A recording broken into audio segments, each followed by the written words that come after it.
to je načrtovanje prog. Se pravi, priti moramo do tega, da imamo nekako te poti, ki pravimo, da so stalen potek, ne, poti in logičen urnik, da so nekako te proge logično trasirane, glede na prijave otrok seveda, ne, da imamo neko ustrezno število učencev na posamezni progi, se pravi, da jih ni nekje na eni 30, na drugi pa 3, na primer, ne. In da so tudi ta postajališča na primernih mestih dovolj vidna in pač čim bližje prijavljenim otrokom, no. Ta postajališča, kjer se pešbus ustavlja, kot rečemo, ne. Zato prvi korak, ki je ob tem potreben, je seveda pregled zbranih prijav, ne. Pogledati moramo, kateri otroci so prijavljeni, tudi s katerih razredov so, predvsem pa, kje je njihov naslov domač, ne, zato da vemo, kje jih je potrebno prevzeti oziroma kam bodo lahko oni, do kod bojo lahko varno prišli sami, ali pa pač, da jih bojo starši pospremili, no. In temu rečemo geolociranje, skratka vse te naslove, ki so jih v prijavnico vnesli, nekako damo mi kar v recimo Google Maps ali pa Google zemljevidi, kot se reče po naše, in pogledamo pač, kje so.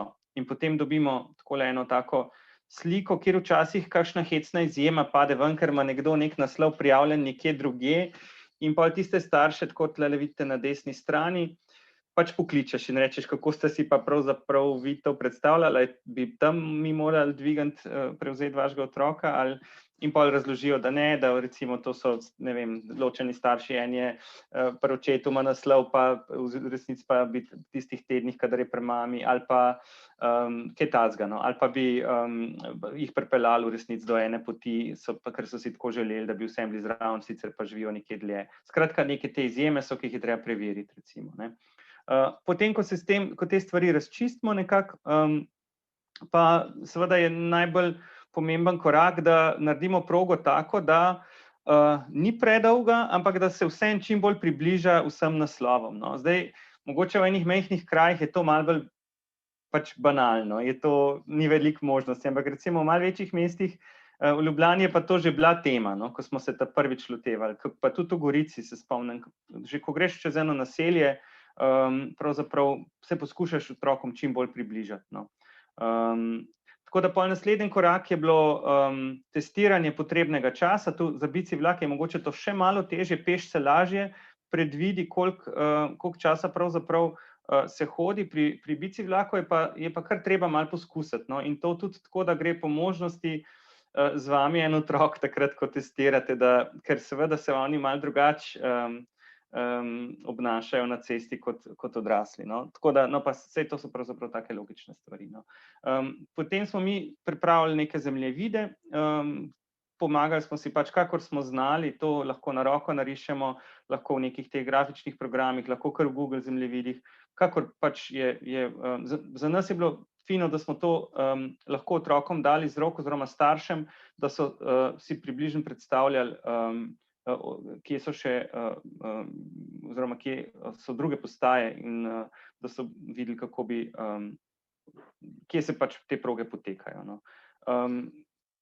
Še bolj pomemben korak, ta karta je, bi rekel, malo fakultativna, ni nujna, to označevanje postajališč, izbira lokacij, to je pa, bi rekel, še kar pomemben korak, no. Tudi zaradi tega, ker teh tabel, to so take A3 plastične vodoodporne table, ni možno kamorkoli dati, pač treba imeti nekako, bi rekel, privoljenje, vsaj nekako posredno pač lastnika, oziroma morajo biti na javnih površinah, tako da je tukaj pač treba majčkeno izbirati, no. Zdaj neki nauki, ja, saj so logični, pač čim krajšo, pot, ampak ni pa vedno možna. Včasih so kakšne težave, kot skušamo se izogniti prevečkrat prečkanju kakšnih prometnih cest, recimo tukaj poskušamo seveda potem nekako tudi malo neke take kompromise delati, no.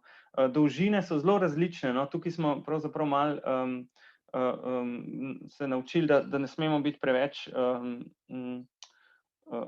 pametni vnaprej, ker so seveda izkušnje z različnih krajev zelo različne. No, tudi za peš pot je bila včasih že 3 kilometre recimo dolga, kar je običajno, bi jaz rekel, to je čisto preveč, ampak v Novem mestu pravzaprav so že prvo leto, ko so izvajali, imeli tudi zelo dobro obiskano tako dolgo pot. Pri bici vlak, drugače pa recimo tja do kilometra pa pol je bolj običajno, recimo do 2, pri bici vlaku pa pač malo več, tudi do 4 recimo. Mogoče tudi kaj več še lahko, no. Precej komunikacije pri tej pripravi prog potrebne, tudi starši včasih že, no, v kakšnih mestih. In seveda testiranje, kot že omenjeno, no.